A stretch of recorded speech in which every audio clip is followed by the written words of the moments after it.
Hello, everybody. Welcome back to another episode of the Access Blockbusters Pod, episode number 74. We are approaching the 3/4 mark to 100. We're marching there. We're getting there, guys. We're going to hit it. We're going to hit it. All things being equal, God willing, we're going to hit it in 2025, and I am very, very excited about that. But anyways, guys, welcome back to the Access Blockbusters YouTube channel, or I'll start out with the audio only this time, just to switch things up. If you're listening on Spotify, Apple Podcasts, or Overcast, thank you so much for joining us. We are available on those platforms, audio only. Make sure to leave a rating if you are interested. But of course, we also are mainly on the YouTube channel as well, the Access Blockbusters YouTube channel. So thank you so much if you are new, if you are returning, if you have been listening and watching these videos and these podcasts since, 2020 was when we first started. So it's been almost exactly 5 years since we originally started, and that's just a crazy thing. But guys, thank you so much again for joining us this week. Star Wars Celebration, I just have to give a disclaimer up front because I do have to push out the podcast at a certain point, and I want it to be regular. So the podcasts are basically locked and loaded on Friday afternoon, depending on when I have time, somewhere between maybe 4 p.m. and 9 p.m., something like that. Pacific, Central, Eastern, doesn't really matter. So, it's somewhere in that range. That's when the podcasts are locked and loaded. And I know Star Wars Celebration is coming out. I think we just recorded recently, right before this, a segment about Maul, the Maul show. But if there's new stuff that comes out, I'll cover it next week. I'll talk about it next week, but unfortunately won't be able to cover everything that comes out of Star Wars Celebration this year. Although, who knows? Maybe there won't be anything new, but maybe there will be a whole new set of movies coming out. We don't know. So anyways, that is it for the intro, guys. Thank you so much for listening. As always, let's get into the topics. Alrighty, guys, Andor Season 2 is right around the corner. And I feel like we've been doing this a lot with a lot of other shows in the MCU or Star Wars or DC. But with these shows come the press tours. And with the press tours come some very interesting revelations that aren't even necessarily related to the shows or projects themselves. I think a lot of the times these people who are making the shows, the creatives, they have insights into other things as well. For example, with Daredevil Born Again, we talked a lot about some things that the showrunners have been saying in terms of other things like Punisher and Daredevil, the previous iterations and the MCU and things like that. So I think that's been really fun. And now Tony Gilroy. Tony Gilroy is the director, is a director, I believe, screenwriter, executive producer, creator of Andor, and he was one of the main creative forces behind Rogue One, a Star Wars story, and its turmoiled creative production, which ended up, I think, with a great film at the very least. So there is that. But I think that Tony Gilroy did a great job with the first season of Andor, which I'm currently rewatching and hoping to get out a revisited segment on the podcast, Andor Season 1 Revisited, by the time Season 2 at least begins its run. We'll see. It might come out a couple weeks after that, but I'm very close to finishing, so hopefully that will come out then. Anyways, all that aside, Andor Season 2 is coming out. The press tour is happening, and Tony Gilroy made a comment, like I said, unrelated to Andor, just in general, because he was asked, I don't know what prompted this question from a person. It almost seems like it was staged, where they asked Tony Gilroy, would you be interested in anything horror related in terms of Star Wars? And horror is not something that Star Wars is generally known for. There are scary elements. I mean, dating all the way back to 1980 with The Empire Strikes Back, I think the scene in the cave was a little frightening, right? In terms of Luke seeing his own face and whatnot. But it wasn't horror, right? It was just more a scary image, right? And so interestingly, this question comes up. And Tony Gilroy, he was doing an interview with Business Insider, and his answer was kind of surprising. It wasn't the cookie cutter, I wish they'd do that, or I'd be excited to see it. This is what his answer is, verbatim, quote, word for word. Quote, they're already doing that. I think they're doing that. I think that's in the works, yeah. Okay, that's it. So, couple things to keep in mind here. Number one, because yes, unlike rumors and unlike unverified sources, this is directly coming from Tony Gilroy. So, there's no question about that. Those words, in relation to a question about whether or not Star Wars is developing a horror project and whether or not I think he'd be interested in seeing a Star Wars horror project, this is Tony Gilroy's direct response. So there's no ambiguity about that. I think there is enough room for ambiguity in terms of what he was actually either given the information or what he was trying to say. For example, I may not be surprised to imagine that maybe someone at Lucasfilm was like, oh yeah, we're doing something, and there's some scary elements in something we're doing. And for all we know, what this Lucasfilm person was referring to was Tales of the Underworld, and there's just a scary sequence in it, and that's all they were referring to. And Tony Gilroy took this and very offhandedly just ran with it and said, "Oh yeah, they're developing something horror related." So for all we know, just to put some caveats out there, That's all that's happening here. Tony Gilroy was given some information that he's just, reporting back, and for all we know that he's misinterpreting what somebody else said. Nobody's fault, right? But he was just asked a question and he answered in the way that he thought was true. However, I mean, the wording is pretty direct, right? So let's move under the assumption that Star Wars is in fact developing a horror project. I mean, I'm not here to speculate on what that could be because it's a galaxy far, far away, and if I could accurately predict what that would be, I think that that's not a good thing, because I think Star Wars should branch out and do all sorts of things in all sorts of different areas and spaces and genres. So I think if I could predict what it was going to be, I think that's a bad sign because it's shrinking the universe once again. I actually think what's more interesting is to go under the premise of, is this a good thing for Star Wars in general, that they're doing a horror-related project? Because Star Wars has never done that before. I mean, they've dabbled in subgenres like mystery and thriller and political espionage with Andor and things like that. And that, but something as distinct as horror, right? Nobody's ever made a Star Wars comedy, even though Star Wars has comedic elements in it, all the way dating back to the original trilogy, but also continuing on. Skeleton Crew, I think, had some really funny moments in there as well. So Star Wars has comedy, but Star Wars has never made a straight-up comedy. I think the MCU has gotten a little closer in that vein, where Ant-Man, I think, is a heist film and a comedy, right? Very, very much more straightforwardly. Although they are superhero films, I think that's sort of the idea there. But I think that's the greater point. And I think that's what makes me so interested and excited about this, is because the MCU provides a model for this where, yes, they're all superhero movies, for sure. But what is a superhero movie? I mean, superhero movies are not really genres anymore. It's just more of the category of who's in the film, superheroes. But within superhero movies, we've seen over and over again for the past 20 years that superhero movies can be within all these different genres of horror, thriller, action, political espionage, mystery, genre bending, right? And it can be in all these different mediums and all these different genres while still being a superhero film. And it doesn't change that. In fact, I think it only enhances the fact that they're a part of all these different genres. So actually, I'm excited about this because I think that Star Wars has the opportunity to do the same thing. I think that it may not work for everyone, right? Because when you dive into a genre that's a little bit more niche, and I don't think horror is niche per se, but I'm just as an example, not everyone's going to like it. For example, I'm not a big horror fan myself, but I'm interested because I think that Star Wars needs to be able to explore different pockets of different mediums and different genres. I think Star Wars Visions, while I don't love Star Wars Visions for me personally, I think it's a great idea. Right? I think doing a Star Wars mystery, great idea. I think The Acolyte was trying to be that, and it kind of didn't end up being that at all. But I think doing a Star Wars comedy could be an interesting idea, doing a Star Wars mystery, a political thriller in Andor. So I'm actually very excited about this, just conceptually. Obviously, I'm not going to be thrilled that it's a horror thing, but that's just that's just my own personal opinion. But I think that this is something to monitor, and we'll see. Maybe it comes out, it's announced, in the next couple of months that this project is a Star Wars horror project, and we'll find out more about that. So I'm personally interested to see where this goes from here. Guys, what do you think about Tony Gilroy's comments that Star Wars is developing a horror project? Do you think that this is actually going to happen, or do you think that maybe he's just misinterpreting something that someone said? Let me know in the comments down below.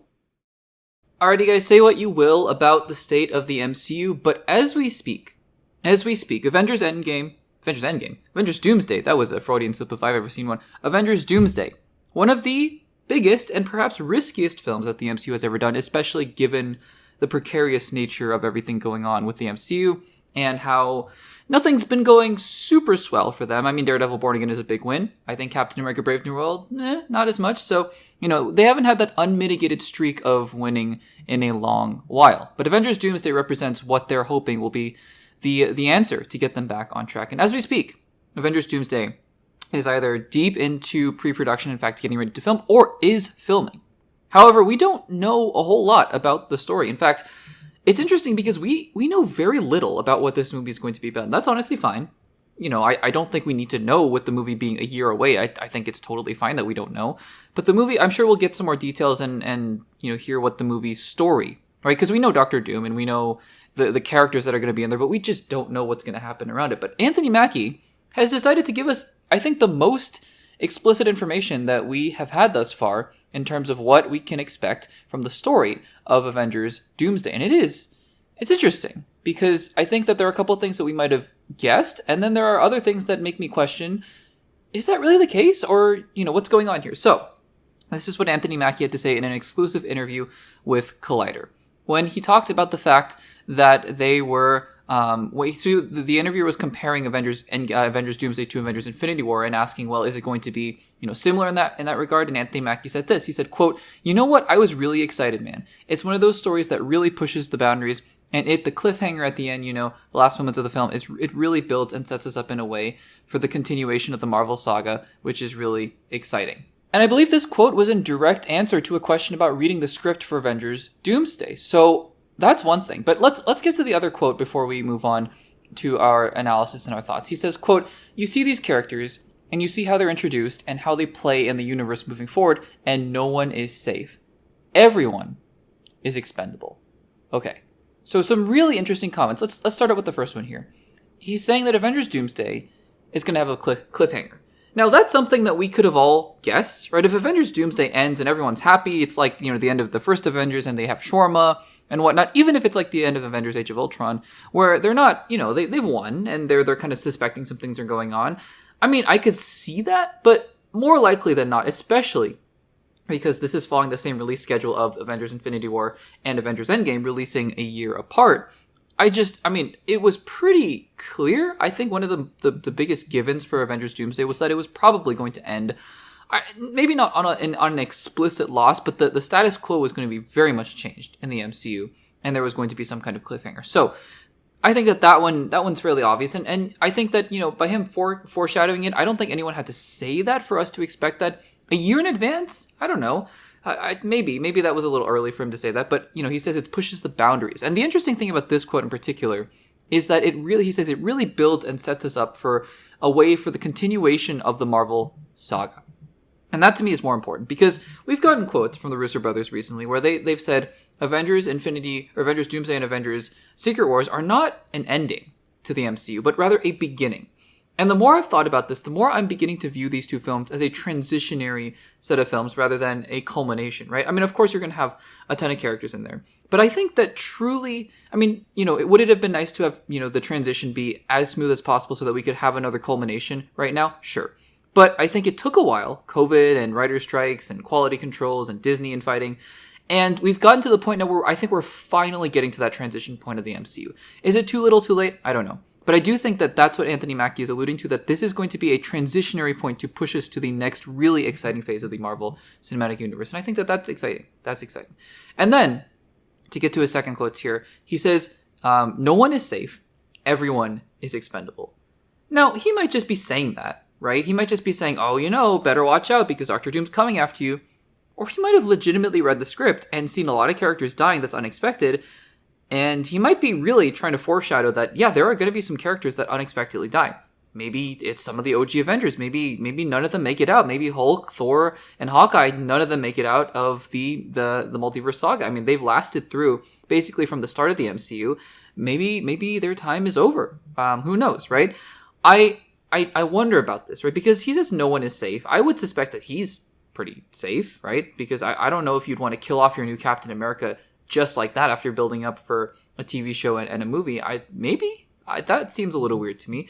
But I do think it's an interesting thing to hear that nobody is safe. And I think we've heard before that there's going to be no sort of dusting, snapping back into existence. There are going to be some real deaths. I also wonder if this is a subtle way, not to say that the Russos are just going to kill off every character that Marvel doesn't want to use in the future. I don't think that's true. I think that would be a little weird if they did that.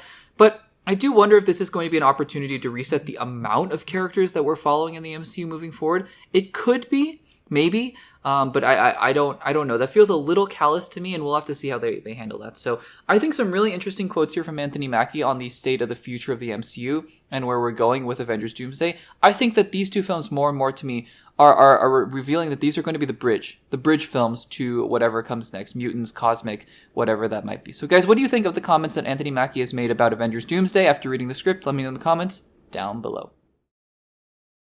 Alrighty guys, Star Wars Celebration is going on as we speak, or at least as I'm recording this segment, and so some announcements are going to come out. I don't expect this to be a Star Wars Celebration where a whole lot gets revealed, but we'll talk about something else that got announced later on in the episode. And I'm sure that we'll talk about some more things in next week's episode as the celebration continues on over the weekend. But I will, I'll try to get as much of the news coverage as I can before episode 74 gets out. And then we'll talk about the rest in episode 75. Anyways, we have a new announcement of a new animated series, which I'm very excited about. For those of you who don't know, I grew up with the Clone Wars. I mean, yes, I watched the original trilogy, I watched the prequels when I was a kid, but really my upbringing in Star Wars was Clone Wars. And Clone Wars, to me, I made a video about this. It's one of the very first on the YouTube channel where I talked about how Clone Wars really saved Anakin Skywalker for me. And, created the definition of the character that I always expected to see. So I love Clone Wars. It has a very, very special place in my heart. And I've loved that Dave Filoni has continued to make these Clone Wars-esque animated series with, I am not a big fan of Bad Batch, I'm not going to lie. But I like that he's at least exploring that realm of post-Episode 3. And then also Tales of the Jedi, Tales of the Sith, Tales of the Underworld. Rebels, I'm not going to lie, I wasn't a huge fan of it. But some of the stuff I loved, especially with Ahsoka and Vader. So, and of course, the Ahsoka episode with Hayden Christensen was great as well. So, a new animated series I'm always excited about, and it's going to be called, and I'm very excited about this, Maul Shadow Lord, because Darth Maul's inclusion in Clone Wars was one of the best things that they ever did, bringing him back. It was fantastic, Sam Witwer voicing him, and really just filling out an entire backstory in an animated show that, with a character that really had, 4 lines of dialogue in The Phantom Menace, and now is one of the most beloved characters in Star Wars. He's so complicated and rich, and I love that character. So, Maul Shadow Lord is going to be releasing in 2026, and we're going to read an article here, a very short blurb from StarWars.com that has some of the announcements and the summary of the announcements. So, I'm just going to read this out, and we're going to talk about it on the other side. It says, quote, after the Clone Wars, Maul plots to rebuild his criminal syndicate on a planet untouched by the Empire. Love that. Love hearing that. During the 20th anniversary Lucasfilm animation panel at Star Wars Celebration Japan, surprise guest Sam Witwer took the stage to reveal to the galaxy as the star of the next animated series Star Wars Maul Shadow Lord. Witwer first portrayed Maul in Star Wars The Clone Wars, reprising the role in Star Wars Rebels. In a new series that's set after the events of the final season of The Clone Wars, Maul rises again to lead the underworld factions. Fans attending the panel in person got an early look at the series' new animation style with an in-room only sizzle. Star Wars Maul Shadow Lord is currently in production and will debut on Disney Plus in 2026. I love this. There were talks at some point, I believe, about doing a post Clone Wars Maul series, or doing something post Clone Wars up season 7, where you discover where you get from that crime lord syndicate, right? Crimson Dawn. And also, there's a whole lot to explore. I wouldn't be surprised if Emilia Clarke doesn't reprise her role as Kira. I think that would be interesting because of what we saw in Solo: A Star Wars Story. He is definitely active as the leader of Crimson Dawn, and I think that would be a super interesting thing to explore, right? What they fill in the backstory of Solo: A Star Wars Story, and also get him to a place where by the end of the series, right, we see how he can be that old hermit version of Maul who's secretly plotting as he meets Ezra Bridger in Rebels. So I'm very excited about this. I think that of all the animated series that you could do, again, still within the realm of Skywalker Saga, because you could definitely do a whole lot of things outside of the Skywalker Saga. I think this is one of the most exciting things that they could have picked. I love Maul as a character. He really, Clone Wars saved Anakin Skywalker for me, but Clone Wars also really revived Maul in a big way. So what do you think about Maul Shadow Lord, the new animated series from Star Wars? Are you excited about this, or would you prefer something else? Let me know in the comments down below. Alrighty, guys. Well, because Andor Season 2 is coming up very soon, in fact, by the time you're listening to this episode, this segment of the Access Blockbusters Pod, Andor Season 2 might have already been out. And that's exciting, the first few episodes of Andor Season 2, because they're going to be releasing 3 episodes every single week. But today what I wanted to do is take a look back, just like we did with Daredevil Season 1 a while ago, and we're going to continue to do that with the Defenders saga as much as I can get to before Daredevil Born Again Season 2, which, well, we're not going to get too much into that right now, but I wanted to do the same thing with Andor Season 1 before Andor Season 2 came out. I wanted to revisit Andor Season 1 3 years later. So, this is going to be a spoiler discussion of sorts, but more just me thinking about the show. I just finished rewatching it. The thoughts are fresh. I am excited to talk about how my thoughts may or may not have changed from the first time I saw Andor Season 1. And it's going to be structured very similarly to how I do my other rewatches. I've done tons of rewatches on this YouTube channel: Infinity Saga, Spider-Man, Star Wars, Phase 4. And so we're going to structure it in a very similar way. We're currently in the middle of the DCEU rewatch series. It's been on pause for a little bit. I have a couple episodes ready to go just in case I have to step away for a little bit. So hopefully we'll be continuing that DCE rewatch with Justice League 2017 and Aquaman in the near future. But for those of you who are unfamiliar with the structure, the format of these rewatch little segments that we're going to do, and this one's not going to be as long, obviously, as the DCE ones, which are almost an hour each. This is just going to be a short little segment, but the structure, I'm just going to start out with some context of how I thought about the first season, my opinions when it came out, what was going on at the time, and then we'll dive in. I didn't take notes as I was rewatching the season, but more just, general thoughts. And I think that Andor season 1 especially lends itself well to a revisiting, because you can talk about each of the 3 big arcs that were going on, and then the finale couple episodes as well. And then we'll talk about what how my thoughts and opinions may or may not have changed, and also what I'm looking forward to in season 2 as well. So let's dive into it. Andor season 1. When I first saw it, I'm not going to lie to you guys. I probably didn't watch it in the most ideal fashion. I think that there was a lot going on in my life at the time that I wasn't able to watch the show consistently on a week-to-week basis, so I was just kind of watching episodes here and there. And I think that just something about those episodes and watching them one at a time really was not conducive to my viewing experience of the show. And I've always said this. I've been saying this for a long time on the YouTube channel, because I've only seen Andor season 1 once before this rewatch. I liked it. I enjoyed it. I thought that there were some great things in that first season. The speech by Luthen, a lot of the political drama, Andor as a character being built up, the prison break, all that kind of stuff. Thought it was good. I didn't love it, though. And some people were saying Andor is the best thing Star Wars has ever done. Andor is the best thing that Star Wars has done since the original trilogy. Andor is the great, all this kind of stuff. And I was like, maybe. I don't quite see it, for other people, but if that's what you think, that's awesome, and I celebrate that. But I just personally couldn't see it. As I watched Skeleton Crew this past December, I was like, oh no, this is amazing. And I'm not going to bury the lead. I think I still like Skeleton Crew more than Andor, because Skeleton Crew is just right up my alley. But I have to say, this time around with Andor season 1, I loved it. I really loved it. It's not my favorite thing Star Wars has ever done. In fact, I would still probably put Rogue One above it, but I really enjoyed it. And one of the things I think, as we kind of transition into my thoughts here, that I think benefits Andor Season 1 so much is binging it, surprisingly. I don't think the week-by-week episode structure that they were doing, I know that they released a couple episodes at a time in certain parts. I think they released all 3 of the first episodes at once, and then they kind of went week by week after that. I don't think it did the show any favors. I do think this show was specifically structured with those arcs in mind, that some of the middle episodes kind of, don't work as well as standalone episodes. And I think that, you can say, well, you're meant to see this as one big story, and you're meant to see the arcs as their own individual stories. But the release structure does play a part in this, because if we're watching this in real time, then these episodes are going to be standalone, right? Now, we're going to have to see how season 2 fares, because they're going to be releasing each individual mini arc in one go. Episodes 1 through 3, 4 through 6, 7 through 9, 10 through 12, right? So we'll see if that improves it. But I did find that some of the middle episodes, if I was just, happening to watch it on its own and then not being able to watch the next episode until the next day, they were a little bit slower. And I think that they didn't come to a natural resolution for the episode itself. It was more just like, okay, this is the middle chunk, wait till the next one. And luckily, in this case, I could just hit next episode and move on right into the next episode, which is just a continuation of the entire story arc that was going on. But I don't think that they functioned super well. So maybe that had a part to play in why I didn't love Andor Season 1. But let's go through those little arcs, right? We have the first arc here, which is Andor's backstory and his beginnings on Ferrix and the beginning of really the entire season.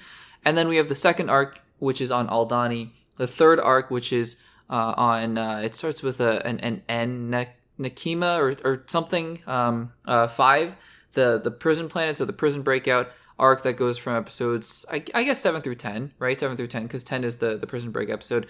And then 11 and 12 is sort of the finale. And so let's just go through them one by one. We start out here with Andor, right? Andor on Ferrix. And what I love about this show is that it really takes care of its characters.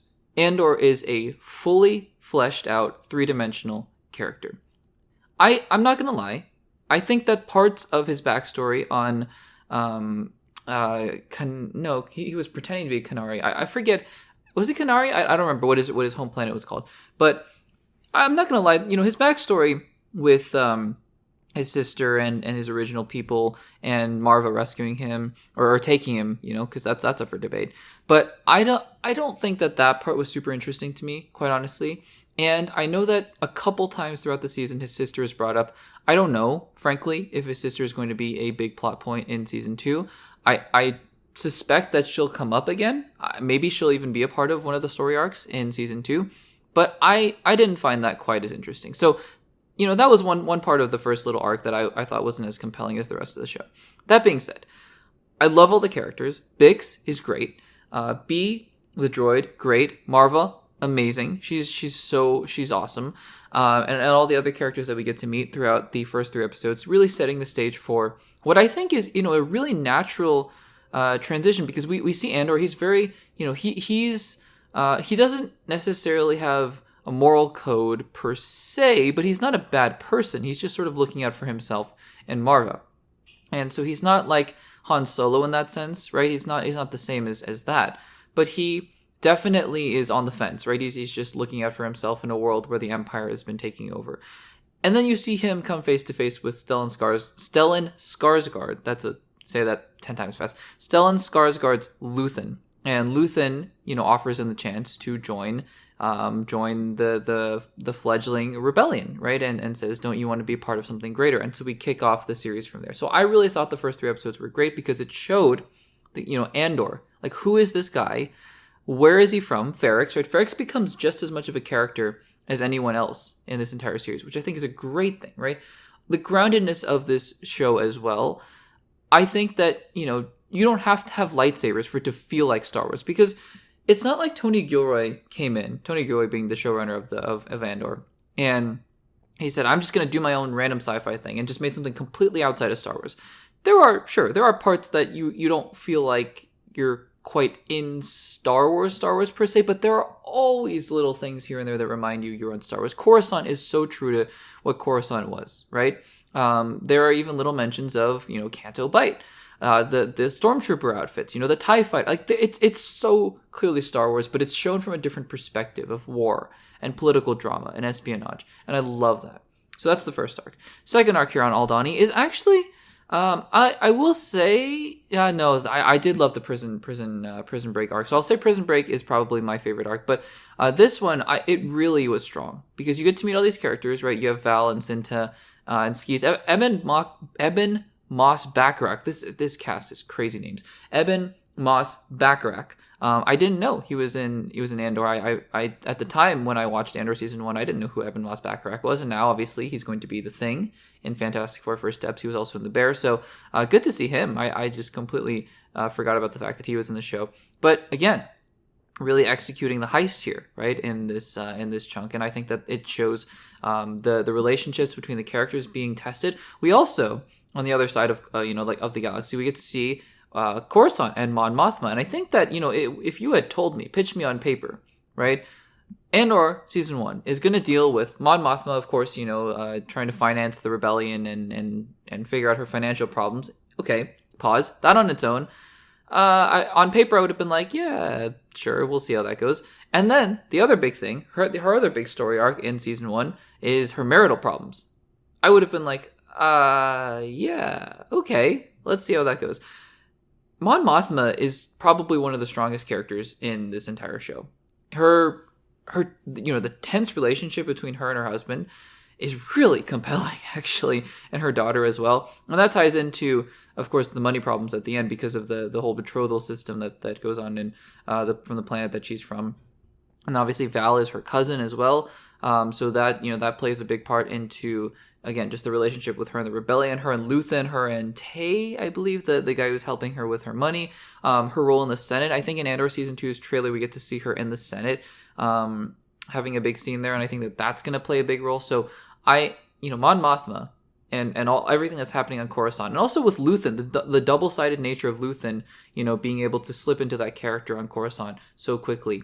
I love it. I think that it's all fantastic because this is the kind of drama that I love. It's showing the inner workings of how you are going to slip under the nose politically of an empire. You're going to be smart about it. You're going to be covert about it, but you're going to make it work. And I think that is fantastic. I love that. So super happy about that.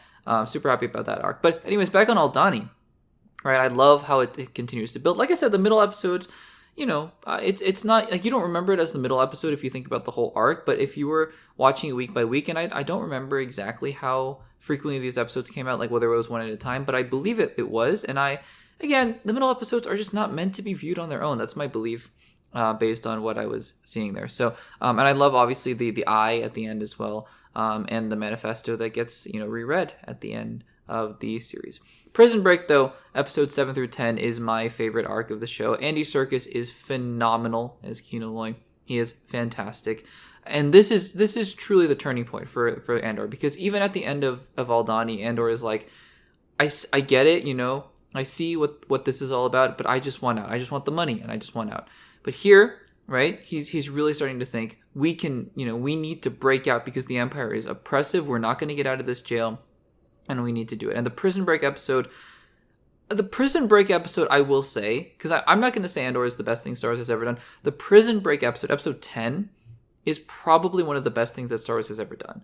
And that episode not only has the prison break, I think, also has Luthen's speech to Lonnie. And my goodness, that episode is just a glorious 45 minutes of television. It is fantastic. If you haven't just rewatched that episode alone, I would recommend rewatching the entire series or the entire just arc of 7 through 10 to get that build up. But it is fantastic. Just the fact that, the Empire, right, is so... The whole point of this show is that the Empire is so smug, and they just don't care, and they're finally starting to figure it out. And I guess we should touch upon Cyril Khan and Deidre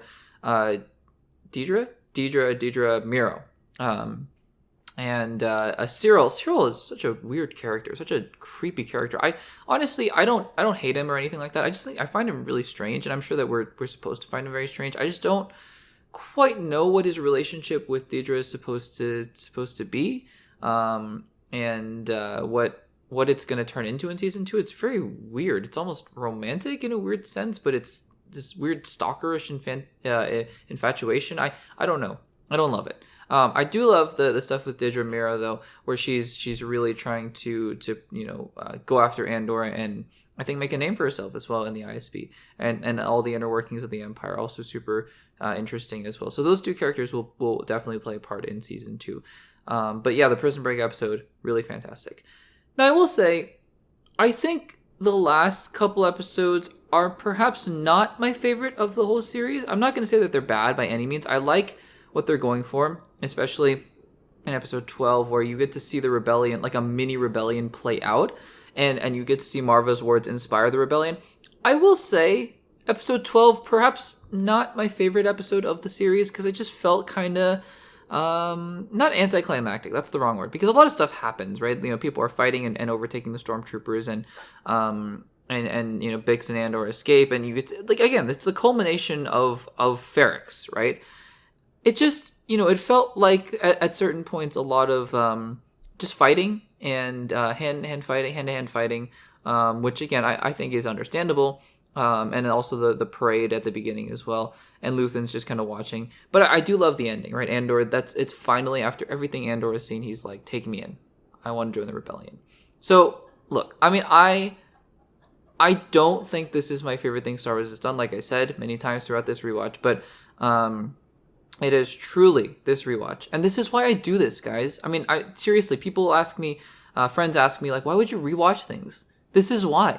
Because now I can take with me the fact that I love Andor. I used to like Andor, and now I love it. And that's something that you just can't get if you sit there and think about it for a long time. You just gotta rewatch it sometimes. And who knows, you run the risk sometimes of not liking it as much, and that's totally fine as well. But I'm just so happy that I rewatched Andor, because to me, it shows the potential that Star Wars has on TV. I'm so excited for Andor Season 2. I think, again, there are some things here and there that I didn't love, but overall, really, really happy that I rewatched Andor Season 1. So, guys, what do you think about Andor Season 1? What was your favorite episode? What was your favorite little arc that they did in there? And are you excited for Season 2? Let me know in the comments down below.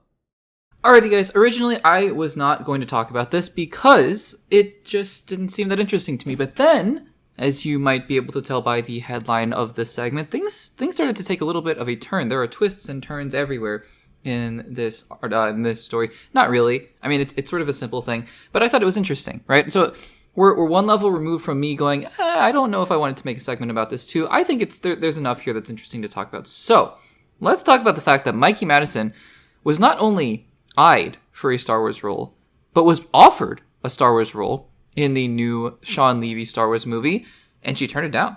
So what does this mean for Star Wars? What does this mean for the Shawn Levy Star Wars movie? Let's talk about what I think in just a second. But first, let's get to the actual story before we get into any of that. So Mikey Madison, for those of you who don't know, is probably one of the hottest names in Hollywood right now because she just won Best Actress for Anora in one of the most acclaimed movies of the past Oscar season, Anora.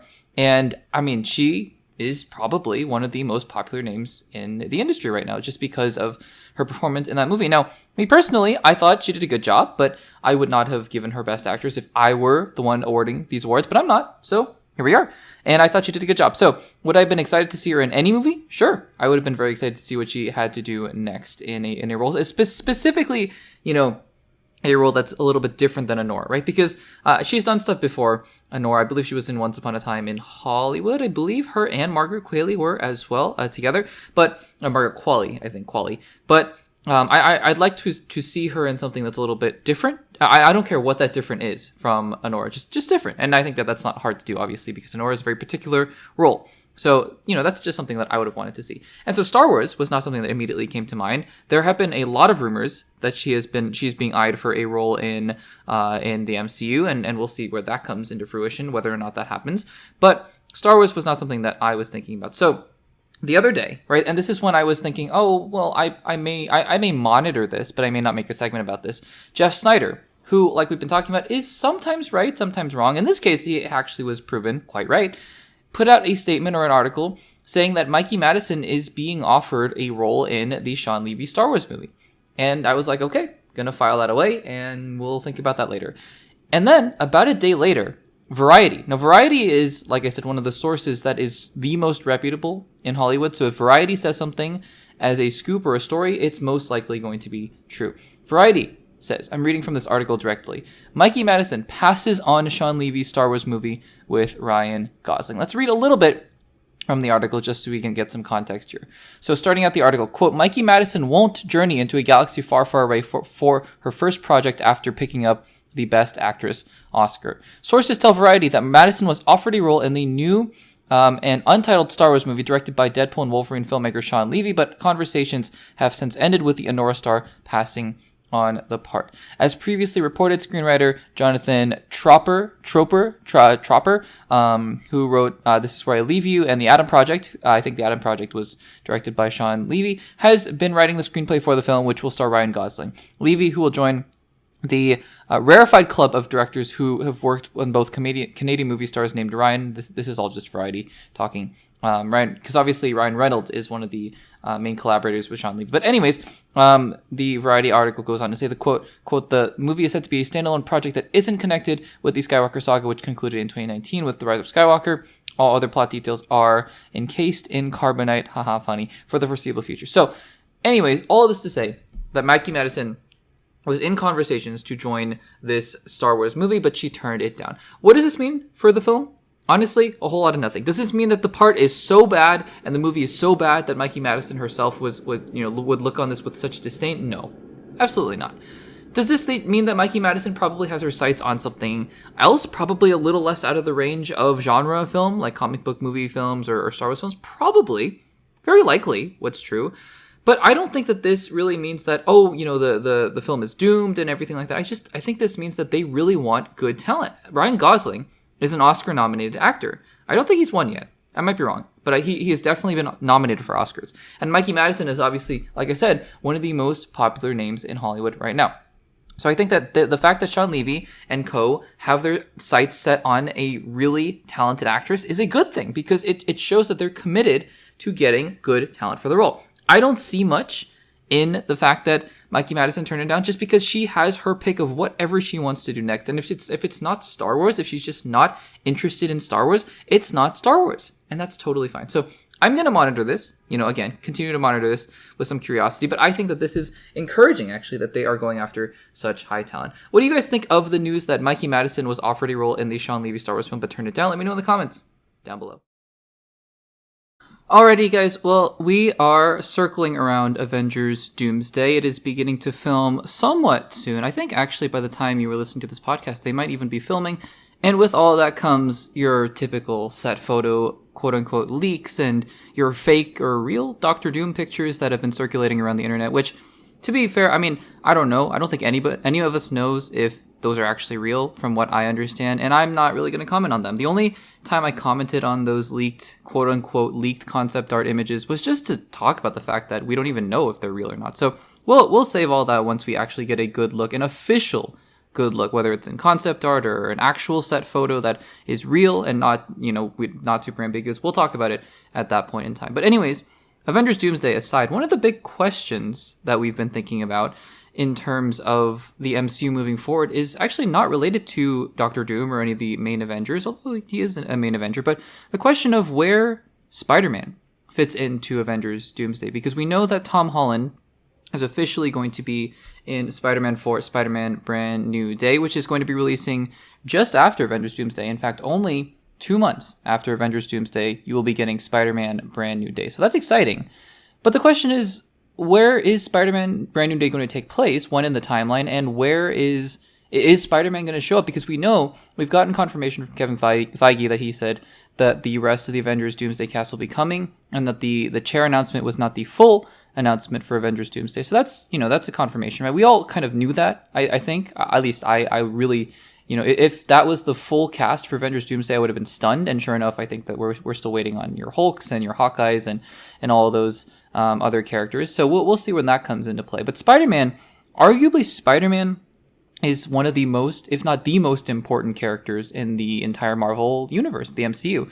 I mean, his movies have made, I think, something like $700 million, Spider-Man Homecoming, $1 billion, Spider-Man Far From Home, and Spider-Man No Way Home made $2 billion. Plus, he's been in Civil War and 2 Avengers films, which have been insanely successful. So, I mean, this is Spider-Man, right? It's their crown jewel. So, it's an interesting question of whether or not Tom Holland Spider-Man is going to be in Avengers Doomsday. So, recently, we had insider, quote-unquote insider, because who knows, right? He's been wrong and he's been right before. But Jeff Snyder, who, like we've been talking about many times before, there is sort of a hierarchy of these kinds of sources, and I think he is right some of the time, and he does seem to have some inside knowledge, but also it's not like the Hollywood Reporter or Variety or The Wrap. We've been talking about that many, many times, or Deadline, where, you can kind of take it to the bank, right? This is sort of, you kind of want to wait and see with people like Jeff Snyder, John Campea, Christian Harloff. They have scoops sometimes, but we'll see where they end up. And I file this under rumor for now, because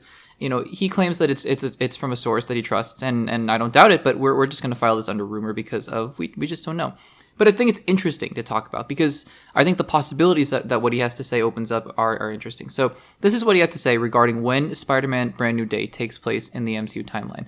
Quote, "I'm told that Spider-Man 4 is basically taking place at the same time, simultaneously, concurrently alongside Doomsday, and that would explain his absence." So, again, let's all file this under rumor, speculation. We don't know. I mean, it could be very much true, and we'll find that out very soon.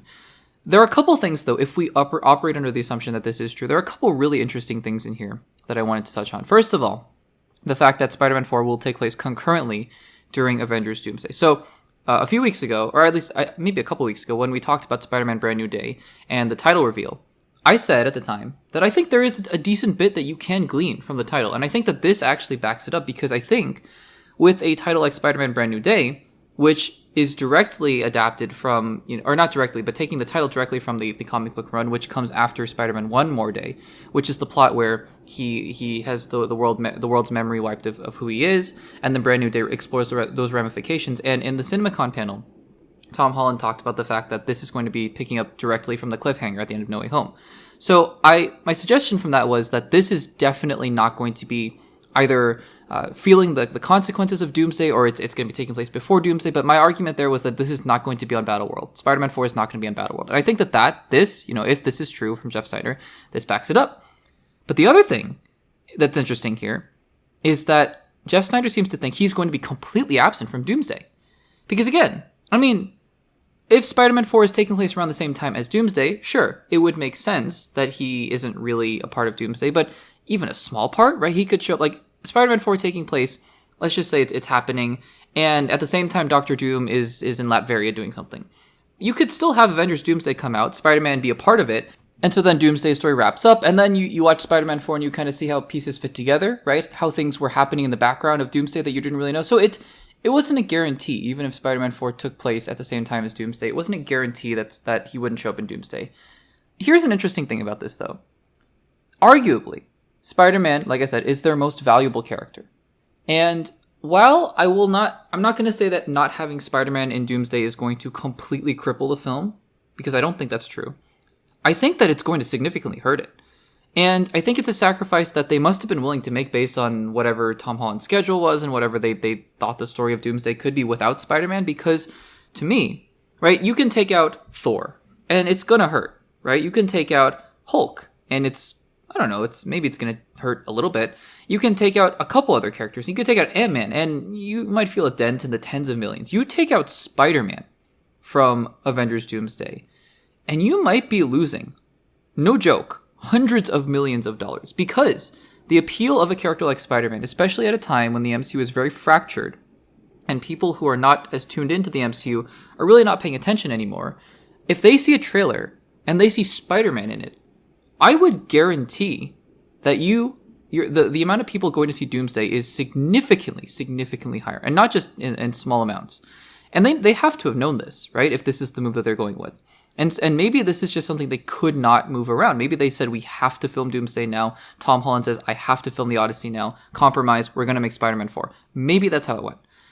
I have to say, though, a Doomsday roster without Spider-Man, that's a significant loss. In fact, that is probably the most significant loss that a Doomsday roster can have.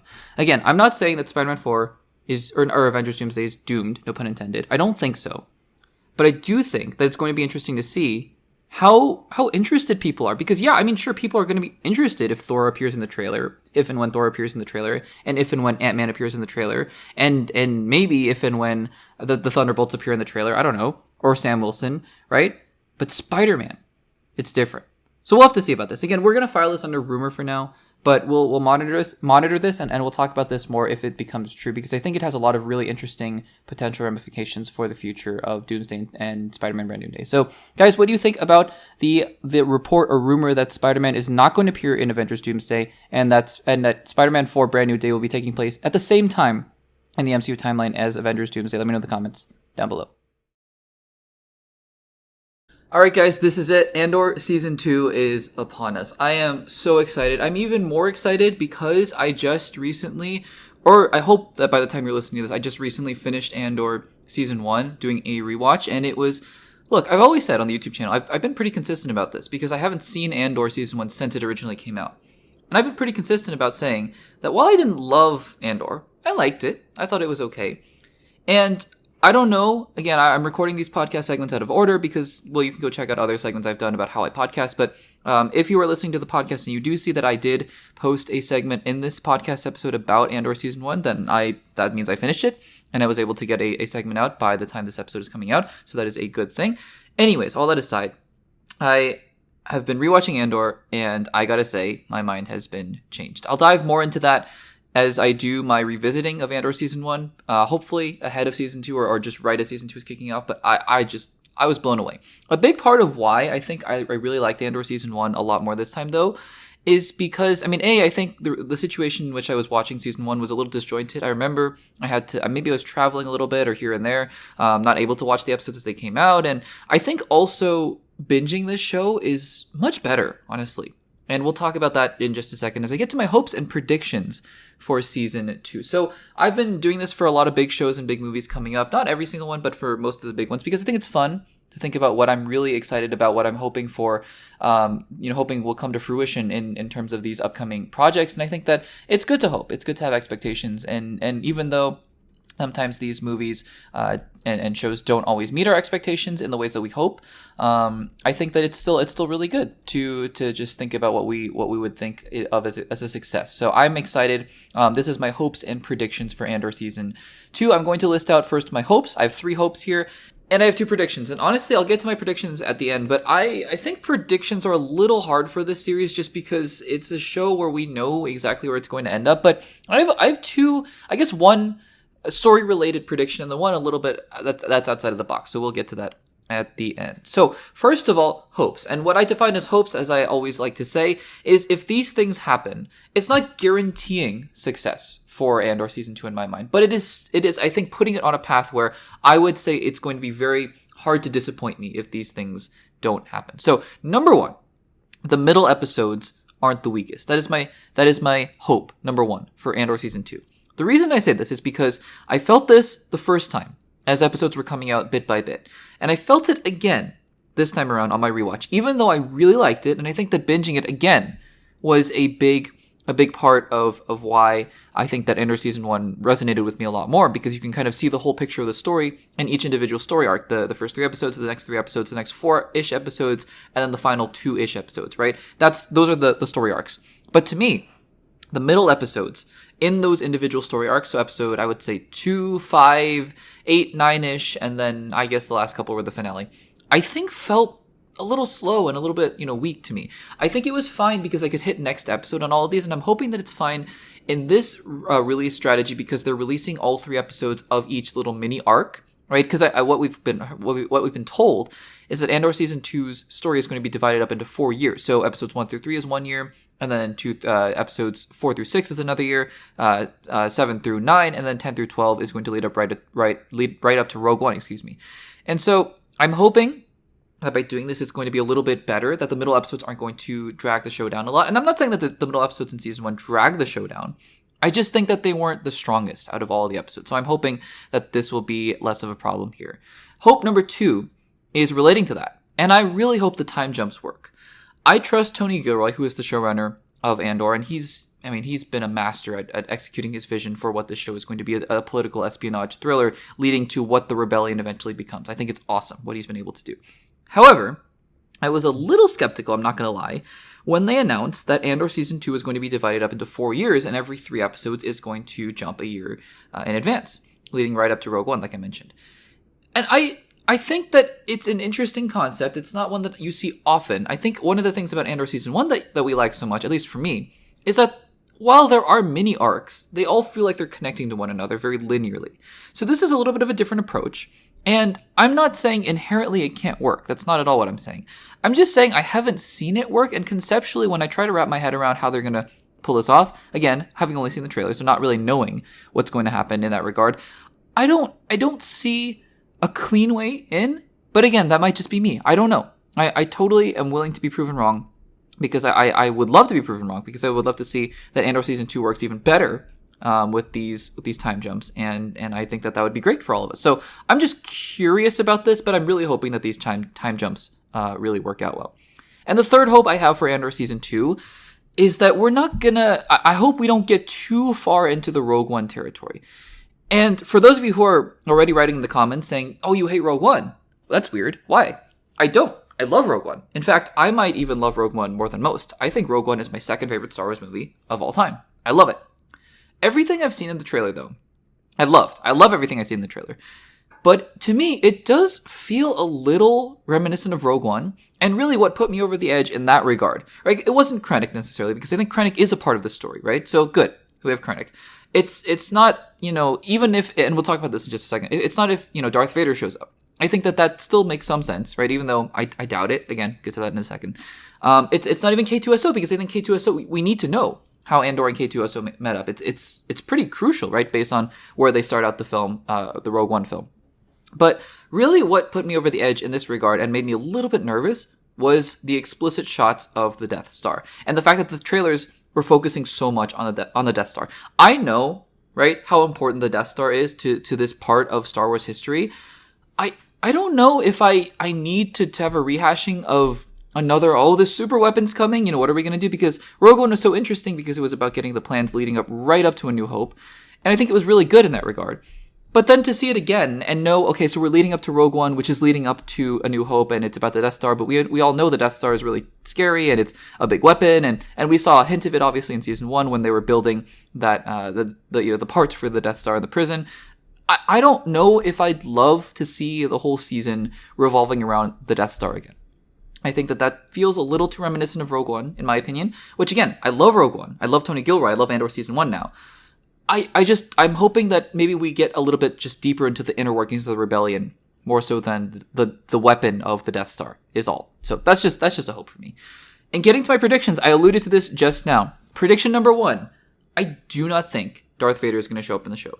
I know people have been speculating based on the one shot of that. I think it was an Imperial Guard doing the grabbing her neck in the sort of similar force choke way where Darth Vader's victims are suffering in that way. I'm just skeptical because Tony Gilroy, who didn't make Rogue One, he wasn't the director per se. I don't know how much of a hand he had in the final Darth Vader sequence in the Tantive 4 at the end of Rogue One. So I don't know, but I feel like based on what we've seen from Andor Season 1, for all we Andor Season 1 could have easily had some scenes with the Emperor, who was alluded to, right? I don't think Tony Gilroy is the kind of person who would do that. Now, if Darth Vader shows up, I don't think it's going to ruin the show at all. I just hope that Darth Vader doesn't show up and it's just like, oh, hey, I'm here, and then he's gone. I would think that Tony Gilroy would be a little bit more sparing with the character, right? We've seen a lot of Darth Vader in the past few years. And not that I don't love Darth Vader. I would love to see him again. But I think that Tony Gilroy is perhaps not the kind of filmmaker who would just throw him in for the sake of throwing him in. So if he is in the show, I think it's going to be for a very pivotal reason, but I just don't see it based on how Season 1 went. I just don't think that he's going to show up in the show. Prediction number 2. Like I said, it's a little bit harder to make predictions for a show like this where you know exactly where it's going to end up. And while we don't know, actually, this is why it's hard to make predictions, because we don't know really what these story arcs are going to be about. So it's just kind of hard to speculate. For example, a film like Thunderbolts, I think it's a lot easier because we kind of get the general beats of the story without knowing exactly what happens. So we'll get to Thunderbolts next week, I think, in terms of predictions. But the second prediction I have is a little bit outside the box. And it's that Tony Gilroy, gets a blank check to do whatever he wants with Star Wars after this. I think Andor Season 2 is going to be just as successful as Season 1, especially in terms of award season. I think it's going to get a lot of awards. And I think Tony Gilroy, well, I'm not one of those people who are saying Tony Gilroy should be the president of Lucasfilm after Kathleen Kennedy. I think Tony Gilroy will be given any kind of Star Wars project he wants after this. I don't think it'll be Andor related. I don't think it'll be Rogue One related even. But I think he's going to get a blank check to do whatever he wants in Star Wars, because he is the one filmmaker in this universe after the sequel trilogy that has proven he can play in the Star Wars world and really win. Viewership numbers, again, it's not the flashy kind of lightsaber fights that we all grew up on in Star Wars, but it's a different kind of Star Wars, right? And I think that that's still great, and it's won all the awards. People love the show, everyone who watches it, for the most part. And even me, I like the show, and then I've grown to love it. So I think that Tony Gilroy will be able to do whatever he wants in Star Wars. I would not be surprised. This is not a prediction that's going to pay off for a long time, I think, or maybe not. Maybe a month after Andor Season 2 comes out, it's announced Tony Gilroy will be directing a new Star Wars film. I don't know. Or writing a new Star Wars film. But I do think that eventually we're going to hear that Tony Gilroy, based on the success of Andor, is going to be able to do whatever he wants in the Star Wars universe. So that is my second prediction. Guys, those are 3 hopes and 2 predictions I have for Andor Season 2. I am very excited. I think that it's going to be a great ride, and I cannot wait to see where we go from here. Let me know in the comments down below what you think about my hopes and predictions, and feel free to leave your own hopes and predictions in the comments down below.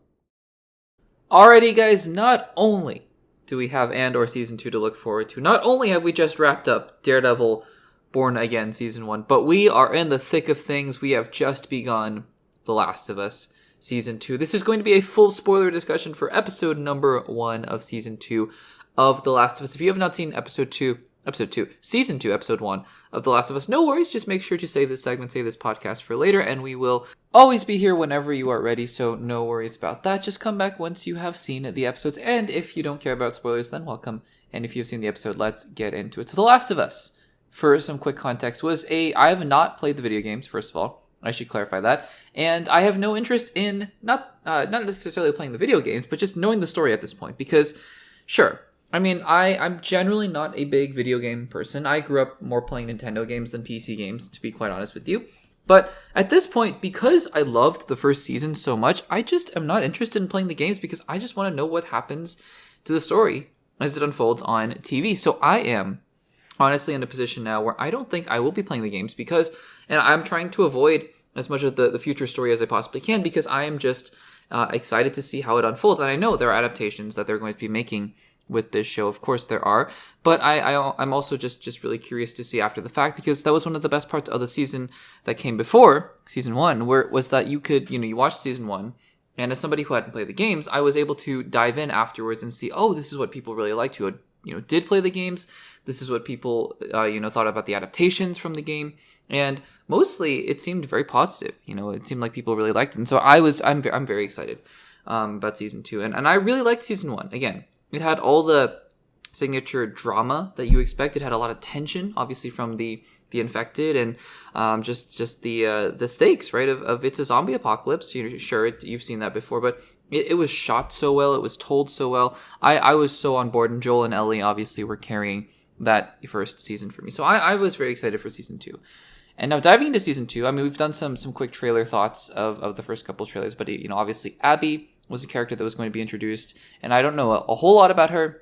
I found out more about her in this episode alone than I had known before, and so I was very interested to see where we're going to go from here. Not to mention the ending of season 1, obviously, with Joel not really telling Ellie what had happened in that facility, and obviously all secrets in good TV shows are not going to be kept. So obviously Ellie will find out, or she has found out, because she's really mad at Joel for some reason, and I'm not entirely sure why. So I'm supposing that we're going to find that out as well in future episodes. But anyways, let's dive into episode number 1. And based on the recap of season 1 alone, I mean, I usually don't talk about the recaps for these episodes, because they always play a little bit of a recap, and I usually skip them. But just because I hadn't seen season 1 since around the time it came out, I wanted to watch the recap and just to refresh my memory on some of the scenes. And based on the recap of season 1 alone, I don't know if I'm ready for season 2. I mean, just brought back all the emotions, all the feels, all the memories of watching that season, and that it's exciting. It was really exciting. So we start at episode 1, and we're introduced very quickly to Abby, and there, immediately, one of the themes that we talked about in those early reactions, early reviews, was the idea of consequences, right? That actions have consequences, and Abby and the Fireflies that are remaining are a direct consequence of what Joel did to protect Ellie. What he thought he was doing to protect Ellie was by killing the whole facility, basically, but a few people survive, and Abby is one of them, and she is on she's on a mission to really, I was going to say death mission. I don't know if that's the right terminology, if that even makes sense, but she's on a mission to go and find Joel and kill him. Then we have a time jump 5 years later, which is interesting. I don't know if that actually happens in the game. It's become a very popular thing in movies these days, and I don't know if they're just taking that from the game or if they're introducing that on their own, but 5 years later is a very interesting time jump as well. We have a very intense fight scene with Ellie to start off with. She's, her usual tough, resilient self, and we're hanging out in Wyoming, but it turns out it was just a little bit of a sparring match. So we cut back to Joel now, where we cut to Joel for the first time. He's talking to a girl named Dina, and it looks like she's Ellie's best friend. And right away, I mean, it's interesting, right? Because Joel in season 1 was pretty assertive, and he had his own stubborn way about him. But this season, starting out with Joel being very melancholic, he's very sad, and there are a lot of opportunities for Joel to kind of lash out throughout the rest of the episode. But he just kind of remains this very sad version of the character, which I think, I don't know, he's in therapy as well. So we're setting the stage in that regard. But I'm very curious to see where the character of Joel goes from here. And then we have Ellie, who is doing target practice on the infected, it just doesn't seem like a great idea to me, but I don't know, she seems very self-confident, but she's reckless. I mean, she's trying to go on patrol. Everyone's warning her it's not a great idea, and it's just not great.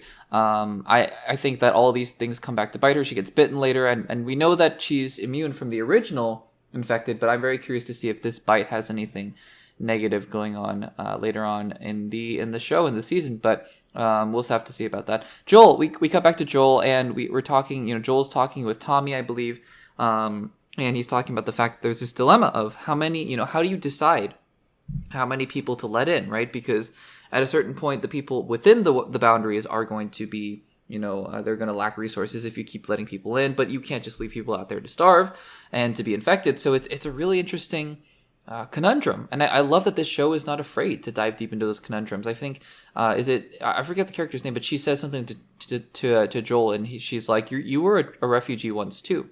And it's important. I think it's important for these characters to remember where they came from, and it makes these quotes, it makes these moments hit really, really hard. So I think that, again, it goes to show that there's humanity behind these characters. These are not easy problems. They're not, quick solutions. These are problems that are going to haunt these characters as we go on through this season.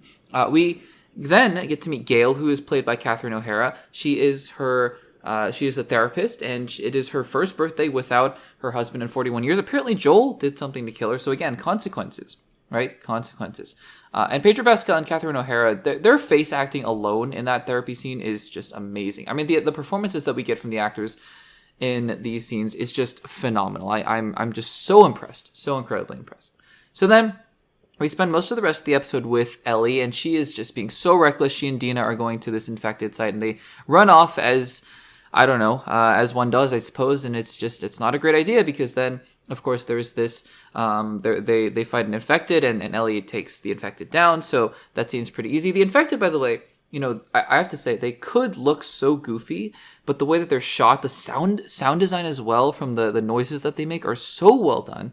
I'm sure that they're based very closely off of the games, but still, I mean, it's one thing to have it in the games, it's another thing to translate it so successfully, and I'm just so impressed with how they're able to do it. But anyways, yeah, she's falling through floorboards, and then she sees an infected crawling thing, right? And at first I was like, is that a human? What is that? And it's an infected, but it's different, right? It's very different. She gets bit, which is also concerning, and we'll see if that has any ramifications in the future episodes, or if she's still immune to that. But it's interesting because this council, they're deciding, is it something of interest that this infected is so smart, or is this just something that we're going to have to monitor? Obviously, it's going to be something that comes up throughout the rest of the series, because, I mean, if infected are getting smarter, that's a very bad sign for these people. Also, the little hint at the very end of the episode where the cordyceps, or the mushrooms, or whatever, the fungus, is starting to spread within the camp, I think is a very, very, very, very, very bad omen for what is going to happen later on. So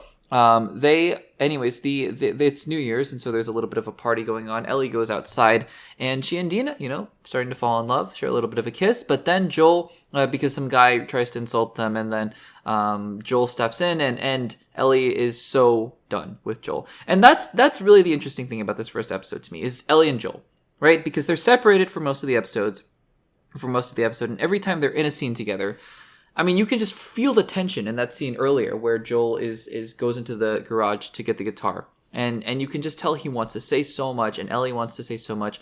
And instead, Joel just picks up the guitar and walks away. And it's a testament to the actors. They're so good at what they do that you don't have to write dialogue that just tells, I'm angry, I'm upset, or whatever. Pedro Pascal just grabs the guitar and walks out. And you can just tell how awkward and tense the scene is. And here, in this scene where Ellie says, I don't want your help, and Joel just kind of looks around, and it's not anger. I mean, it is anger, I'm sure, a little bit, but it's mostly just guilt and shame, and you can just feel it. You can feel it coming off of Joel's body language. It is a testament to some of the best actors in the world that they could get here. And the episode ends with, like I said, the cordyceps, and with Abby. And so we get a hint of what is to come. So guys, the first episode of The Last of Us Season 2, I thought was actually a lot quieter than I thought. And I'm not going to use the word slow. It was not slow. I think that the episode was really well paced, but it was a lot quieter than I thought. And I think that that's such an interesting thing, because Joel in this episode is just going through it. And I'm so curious to see how they're going to develop the backstory between what is causing this big rift between Joel and Ellie. Does Ellie know about what Joel did to protect her? What is going to happen with Abby? I think that it's setting up Joel's state of mind. He is just in a bad spot. He is so melancholic and not doing well. So I think it's really interesting to see where we go from here. Guys, what did you think about Season 2, Episode 1 of The Last of Us? I am pretty excited for the rest of the season. I am very on board based on this episode. I think it's going to be a an exciting time, shall we say, for the rest of the season. Let me know in the comments down below. Alrighty, guys, Daredevil Born Again has concluded, and we are going to be talking about the entire series, mostly episode 9, mostly the finale, but the entire series in full spoilery detail. There's a whole lot to get through. I say this almost every single episode that we talk about Daredevil Born Again, but I'm amazed with just how much there is to get through, and I'm excited to talk about it with you guys. So, this is going to be a full spoiler discussion. I unfortunately was away on Tuesday night, and I didn't get to see the episode in real time, so I didn't post an immediate reaction.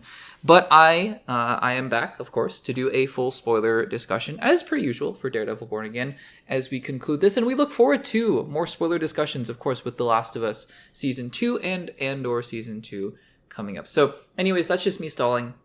If you haven't seen the series and if you are not wanting to hear spoilers, click away and save this segment, save this podcast for later, and we will talk about it in spoiler detail. And you can come back, as always, whenever you are ready. So let's get into Daredevil Born Again. I think it's even more appropriate now than ever to do a sort of mini recap of my thoughts on this series thus far. I've liked the series, right? I think that it's clear to me what the stronger parts of the series are, and that is the characterizations of Kingpin and Daredevil as they are really grappling with a return to their forms of Kingpin and Daredevil, from Matt Murdock, attorney at law, and Wilson Fisk, mayor of New York, right? And they're really starting to merge the personalities that they have, the civilian personalities, back into their old vigilante and Kingpin personalities. And I think that that's super interesting. Some of the political stuff that's going on, especially in this episode as well, really fascinating. The Bullseye, and I think Muse stuff. I know a lot of people were upset about the way that they used Muse, and I don't know. I think that that Muse was appropriately integrated into the story, and I think that he worked really well. I agree, by the way. I did a spoiler discussion of every single episode, so you can go check out episode, I think 7 was the Muse death episode. And yeah, I agree that I wish that they built up that character. I already forget his name, the character's name, but I agree that I wish that they had built up the character a little bit more than they had in the show. Regardless, I really like that kind of stuff, and I think that the way that the villain was so scary and imposing, and then Kingpin is still the real villain of this show. I agree. I think it's really good. So there are things in the show that I really like. Some episodes, again, are just slower. And I like Mr. Khan, right? Kamal Khan's father. I don't know if I love the episode that he was in. I think some parts of the episodes are a little bit slower. I am not on board with anything about Daniel Blake in this series, James Gandolfini. Or is it Michael? I can't remember. But Daniel Blake, I'm not a fan of it. I think some of the Vanessa stuff is not quite as interesting. The couples therapy stuff was not quite as interesting. And I think that the show just didn't find its footing until episode 7, I would say. Episodes 1, 7, 8, and 9, we'll get to 9, feel like they're part of the same show. The middle episodes feel a little out of place, if I'm being honest, in comparison to the rest of it. Not bad. And I definitely think that they have their moments, like the end of episode 2, great stuff. Some of episode 5 and episode 6, rather. Episode 6 has some really interesting stuff with Daredevil and Muse, obviously. I think that that's all great. So we get into episode 9, we get into the finale, because episode 8 I thought was great. It wasn't my favorite episode. I think episode 7 was probably my favorite episode of the show. Or maybe it was episode 8, I can't remember. But, the last couple episodes have been really fantastic. So we had an episode 9, and obviously Matt had just been shot. Spoiler alert, big spoiler, he's fine. He's totally fine. I mean, he's not fine, right? He's limping around a little bit. But if getting shot in the chest is, and all you get is limping around, then he's fine, relatively speaking. And so we head into episode 9, and we deal with the ramifications of all of that. So here we go. We're starting out here with a little bit of a flashback to Vanessa before she orders Bullseye to kill Foggy. And so, of course, it wasn't Agatha all along. It was Vanessa all along, as we were finding out here. She also, though, betrayed Bullseye, right, when he was let go, because she's promising, oh, you'll be free, you'll be let go. And then he immediately is taken back into prison. So, and then he escapes again in the series in episode 8. So I'm curious to see, because he kind of runs off and disappears completely from the show. That's a loose plot thread. He'll come back in season 2, I'm sure. But I'm curious to see how he deals with Vanessa Fisk, if he does address what happens there, because I think that that's something that needs to be addressed, right? The fact that Vanessa, said, oh, you're going to be free, and then immediately he went back to jail.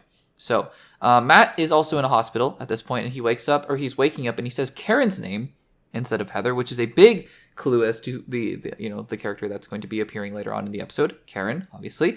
I think that the relationship with Heather is probably disintegrating as we speak. I don't think, obviously we see her joining the Fisk administration, so that's not a good sign for their relationship, and I think that there will be a lot of tension there. I think, though, that we're leaning back into the Karen and Matt dynamic, which is an exciting thing. Then we see a scene with Fisk and Vanessa. So Fisk has the blood stain on his shirt, and they seem like a very united front at this point. Heather, meanwhile, thinks Matt is completely crazy for thinking that Kingpin is this dangerous guy that needs to be stopped at all costs, etc., etc. And now Fisk, right? So we have these parallel storylines going on with Matt Murdock and Wilson Fisk. And Fisk, who was just saved by Matt Murdock, has zero mercy, and he wants Matt dead, even though he saved his life. That is brutal. That is Kingpin. That is brutal. And I think that is honestly so in line with the character. And so I'm pretty happy about that characterization. Obviously not happy about that for Matt and whatnot, but happy about that for the characterization, because I think that is very in line with what Kingpin would do. He's ruthless. He's ruthless. And he hates Matt. He just hates Matt more than anything else. Then Sheila, right, who has been his chief of staff, I think, is she, Kingpin's like, hey, I need you to get rid of anyone who's not loyal. And she's like, okay, I'm on board. Later on in the episode, we kind of get some mixed feelings from her, mixed vibes, but and some horrifying things that happened on with the police commissioner. But yeah, I mean, I think that, we're seeing this whole thing, right? Again, not to draw in real world politics too often, but I think there's the sense of people who are saying, if you're not with me, then you're against me. And we only want the people who are loyal. And that's exactly what's going on here with Wilson Fisk. This is the kind of political drama that I really enjoy, though, in my fiction. Is Kingpin is trying to the idea that Kingpin is trying to cause a mess, right? To where he's trying to kind of create some anarchy so that he can then bring in the anti-vigilante task force to kind of paint himself as the hero. It's very interesting. It's very a very interesting angle. Then they shut down the entire grid, and honestly, I don't know. Felt like a little bit much to me just to catch Matt Murdock. You shut down the entire grid. It's a little bit dramatic, but Matt heads back to his apartment, and we see Frank. And Frank says, oh yeah, I got a phone call to help you out, and I think we all knew it was Karen at this point. Also at this point, I was wondering if we had ever gotten an explanation as to all the Punisher fanboys. We kind of get something later on in the episode, which we'll get to, but I'm still a little bit dissatisfied with the lack of explanation regarding the Punisher fanboys, but I guess we'll get to that. Maybe that'll probably be towards the second season as well. I also like how they're bringing back the idea as these people are fighting Frank and Daredevil. We're getting back to the idea of the guy who shot Hector Ayala, because I think that, again, it's making those disjointed parts of the season feel a little bit more in line with what else is going on, right? And which I think is a good thing, and I'm pretty excited about that. And so I think that bringing back the idea of Hector Ayala is definitely something that helps bring the show around to the full circle, and I think that is a good thing. I also like how Matt and Frank still duking out their philosophical differences about killing, whether or not to kill. And then there's Grenade, and they jump out, and here we go, because Karen Page steps out of the car, and we are officially back. And there's something so comforting. The show feels complete again. I know Foggy isn't there, and we miss Foggy. I miss Foggy. But Karen, Matt, Frank, it feels like, okay, we're finally completely back to Daredevil. Daredevil Born Again, I wasn't expecting it to be the show was born again. Like, literally, the show took its own time to be born again. I was not expecting that. But I think that it's appropriate, and I think that here we have the show really being revived in a big way. And I'm very excited about that for season 2. I'm very, very excited about that. We cut back to Daniel Blake, and I'm still not on board. If he's back for season 2, which it seems like he will be, I'm just totally not on board with this character. Everything about him annoys me. And I know people will say in the comments, he's supposed to annoy you. And I get that. But the execution of a character who is annoying versus a character who just annoys you, I think there's a subtle difference for that, for me. And this is a character that just completely annoys me every time he's on screen. I just can't stand him. I just can't stand him. We get some scenes here with Matt and Karen where they're talking, and there's that chemistry again. They're looking through those old boxes, and I think Matt says something like, "I'm glad you're back," and I feel that. I'm so glad she's back. I'm just so thrilled that we're getting Karen back into the show as well. So we get a bit more of the grander scale of the plans of the Fisks. They're building their own, what they call a city-state, right? Someone calls it a city-state, and that's the Red Hook project. And then Frank goes in, and Frank tries to just basically wreck shop himself, and he kills everybody. He gets captured, right? And then Kingpin reveals that he knows about the inside deals that Sheila and Commissioner Gallo are trying to make to raise this to the Supreme Court and the state courts and whatnot.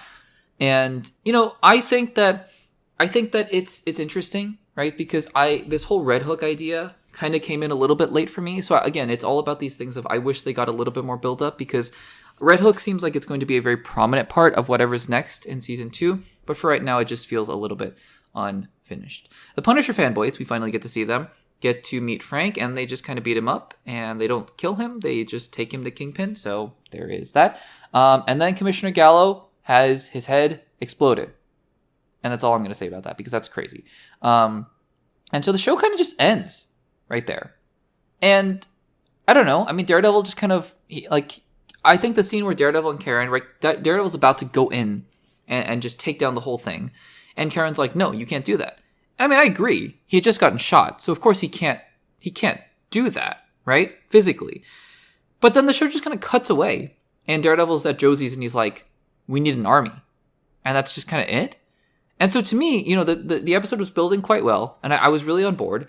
And then it all of a sudden felt like the momentum was just taken out from under it. And I was a little bit shocked, honestly, a little bit disappointed that had happened that abruptly, because I was just not expecting the show to the episode to kind of abruptly end that fast.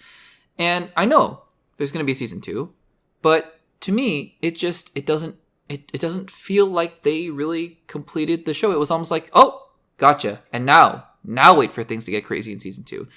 I don't know. Maybe that's just me, because I kind of wish that a little bit more had happened there. Obviously, the implication we need an army is the Defenders. So I'm really glad, because I put out a poll a few weeks ago. I had been rewatching just Daredevil, but out of curiosity, I gave Jessica Jones a spin again, and I've been really enjoying it. So looks like that's going to be paying off, because I think all the Defenders are coming back. We'll see if Finn Jones comes back as Iron Fist, because he was probably the least popular. No fault to Finn Jones, I'm sure, but I haven't seen Iron Fist. But anyways, so I'm glad that I'm rewatching all the Defenders series, and we'll hopefully, by the time Daredevil Born Again season 2 comes out, we'll hopefully have rewatched every single Defenders series, or at least rewatch the Daredevil series, because I haven't seen any of the individual other series as well. So we'll get to those, but I'm excited about that, and I think that will be really fun. So, anyways, in this final wrap up here, we get Heather joining the administration. And then Bullseye is still out there. That's a loose thread. Fisk is declaring martial law, which is crazy. I mean, I get it that New York is isolated in a sense, but where is the federal government? I mean, I don't know. It's a very nitpicky kind of thing, because it's the show. The show's got to happen to the show. That didn't make sense at all. The show has got to happen, right, story wise. And so I'm not saying like, oh, I want the next season to just be about I don't know, the White House coming in and grabbing Fisk. I don't know. But I'm just saying that it's kind of an interesting thing here. And then Frank is in a cell, and he is ready to escape, and that will probably lead into the Punisher special presentation. He'll probably be a part of that army, right? That comes in Daredevil Born Again season 2, and that's where we end the season. So guys, overall, I think this last episode kind of encapsulated my thoughts on the show in its entirety. There are some amazing things in this last episode. Frank and Matt, amazing. Karen coming back, amazing. Some of the Daredevil, Kingpin, politics stuff, really good. But it also was oddly frustrating, because the end of the show felt like it was right there, and then it just went boop, and the rug got pulled out from under us. I'm not saying that I dislike the end of the episode because of the cliffhanger. That's not exactly what I'm saying. I'm saying that it felt like the story that they were trying to resolve, Daredevil's like, I'm going in. And Karen's like, you can't. And he's like, you're right. I can't. And that's it.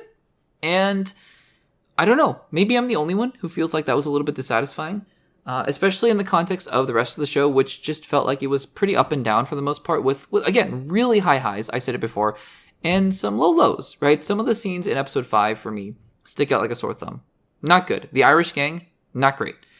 But again, I see the potential.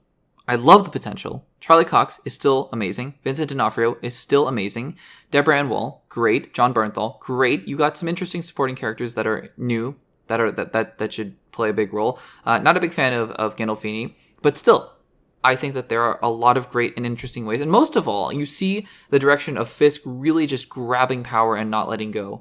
And I think that is an interesting place to end the first season. So I honestly will say I didn't love Daredevil Born Again season 1.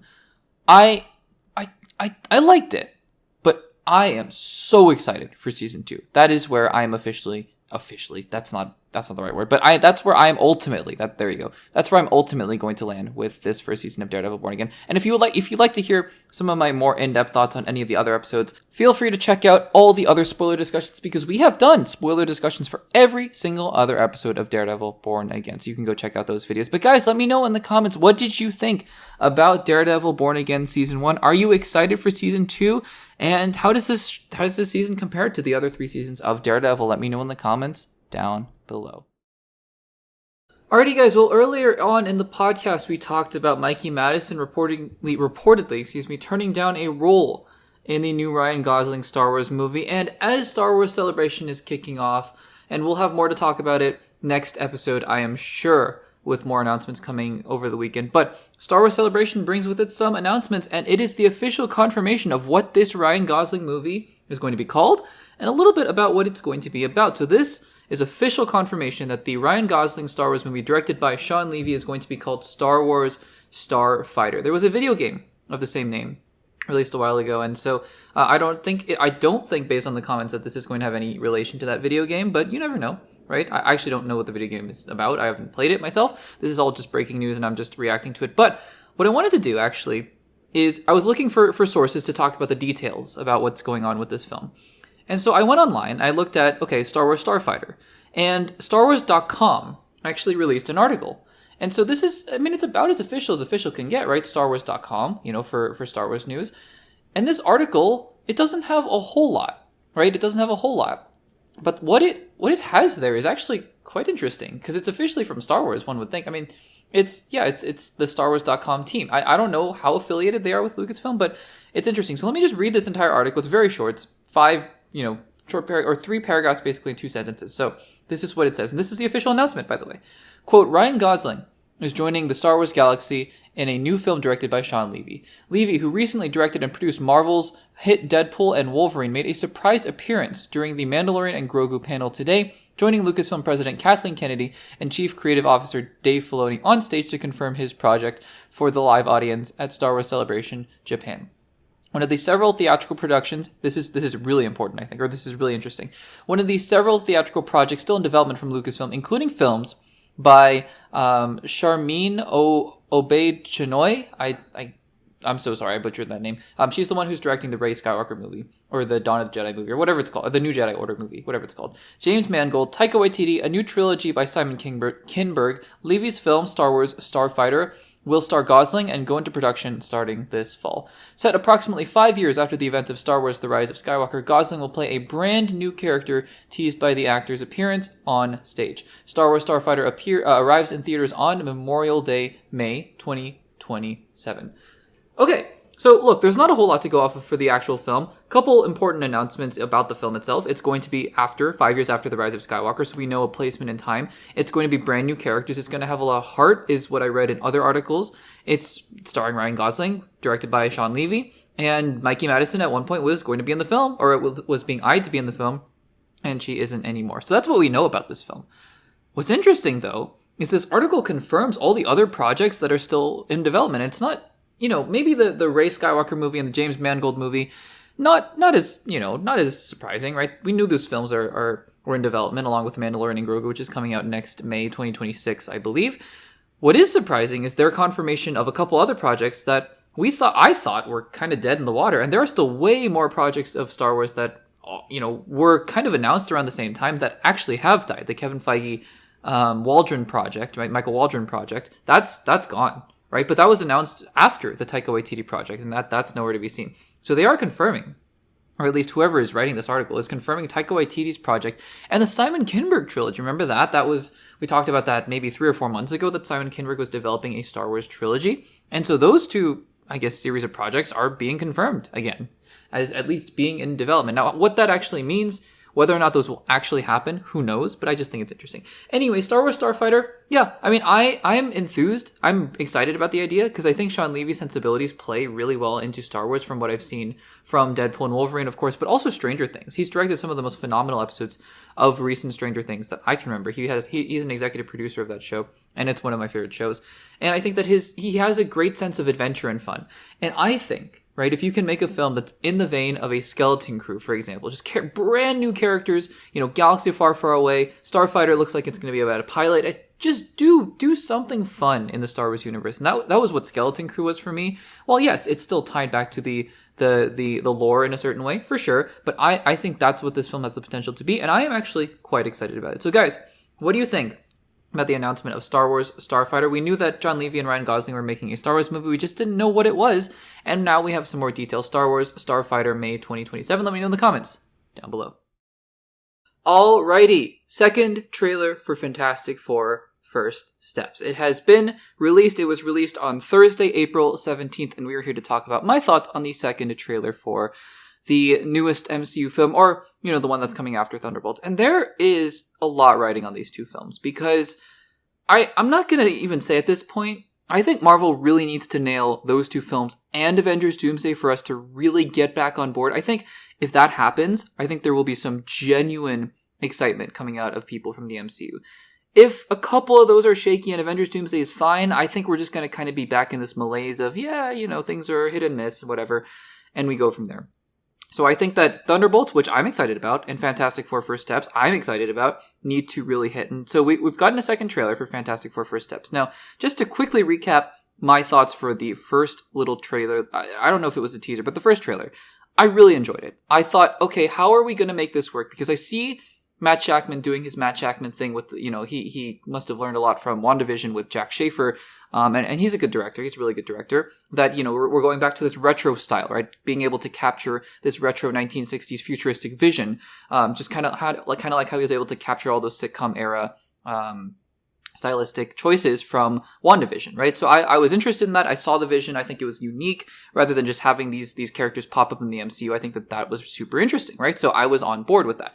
But I was still curious, the Fantastic Four just seemed unsolvable in terms of feature-length films. And it was a question of how are we going to get that done? So first trailer came out, and I was really impressed. I really enjoyed that. And I said in my initial trailer reaction that what I was most impressed by was the family aspect, right? Because the line that really got to me was that, I think Sue Storm says, I turn invisible now, but I'm still here, right, is what she said. And of course, she ends the trailer. She says it in this second trailer as well, that we're going to do this as a family. And to me, I mean, if you keep that as the crux, as the emotional center of this franchise, I think you're already on a good path forward. So I think that was good. Second trailer comes out. And honestly, to be honest, it was very similar to the first trailer. And I think that that's not a bad thing at all. It's just a statement, observation, that we saw a lot of the similar things. We saw the cooking scene. We see extensions of scenes that we saw in the first trailer, as well as a couple little new things. Like, for example, things we knew, for those of us who have been following the MCU and following these rumors and quote-unquote leaks or footage descriptions or whatnot. I've tried to avoid them, but, you kind of catch things here and there. So at the beginning of the trailer, you see that they're kind of on a talk show. They're being introduced as the Fantastic Four heroes, right, of this universe. And Matt Shakman has confirmed that they are the only heroes in their own universe. So that's exciting, right? And we get to see that they're celebrities. They're beloved, right? And they are really, role models for a lot of people. And I think that that's a really cool thing. I love the little B-roll kind of camera footage shots of people thanking the Fantastic Four. I think that's really cool. I also think that the revelation that Sue Storm is pregnant, it means a lot for us who have been following, comic books and who know the implications of Franklin Richards and it's not Franklin Richards. Is it Franklin Richards? I can't remember the son's name, but the child's name. But, obviously, originally, it was probably going to be very important because of Nathaniel Richards, who is a descendant of Reed Richards, who is a version of Kang the Conqueror. That's obviously not in play right now, but I'm sure that the kid's still going to be very important. It's called First Steps, right? It's an allusion to the baby. So I think that's an interesting revelation to make here. I like Johnny. Joseph Quinn gets to talk a little bit more in this trailer. I don't know if I'm sold on him yet. I think I'm the most sold, honestly, out of the four on Pedro Pascal as Reed Richards. Is that a big surprise? I think he's probably the most talented actor of the group. Eben Moss-Bachrach is great, but he's, the thing, right? Motion capture. But Pedro Pascal, every time he talks, I'm like, wow, that is Mr. Fantastic. I love it. So Sue Storm, Vanessa Kirby, great. Joseph Quinn, I need to see a little bit more. Eben Moss, he's the thing. He's cool. I like the lift the car little gag that they have going on there. But we also get a little bit more of not the story, but the sense of the stakes, right? It is a very we've gone back to, and I don't think this is a bad thing for this movie. We've gone back to the world is at stake kind of deal. The universe is at stake because Galactus is coming, and Silver Surfer. We get to see our first shots of Shia LaBeouf, played by Julia Garner, and she looks great. Yeah, looks like Silver Surfer. I was curious to see.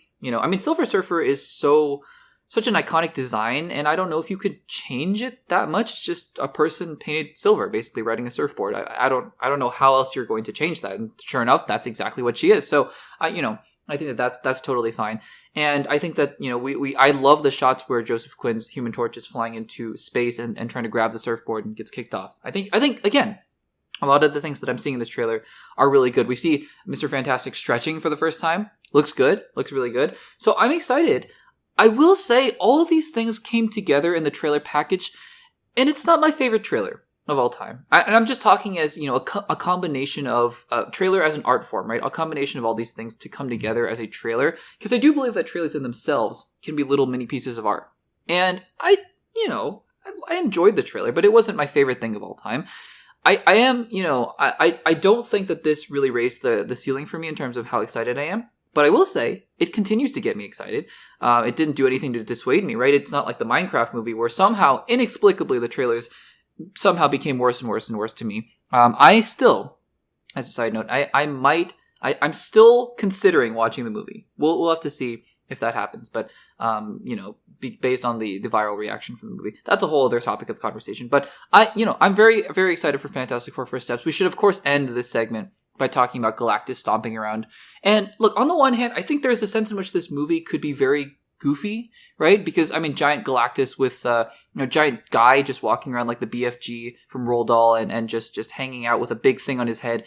I don't know. There's a sense in which that could be very, very silly. The Fantastic Four's powers are kind of random, right? Stretching, invisibility, rocks, and fire, just kind of random. But I think that there is a real earnestness with which the trailer is presenting these characters. And I think that that's the most encouraging thing to me, is that, it seems like they're not trying to make fun of these characters. It's just earnest, right? And I think the sooner that the audience is able to get on board with that, the better. So I'm excited about that, and we will see where we go from there. Guys, what did you think about the second trailer for Fantastic Four First Steps? Let me know in the comments down below.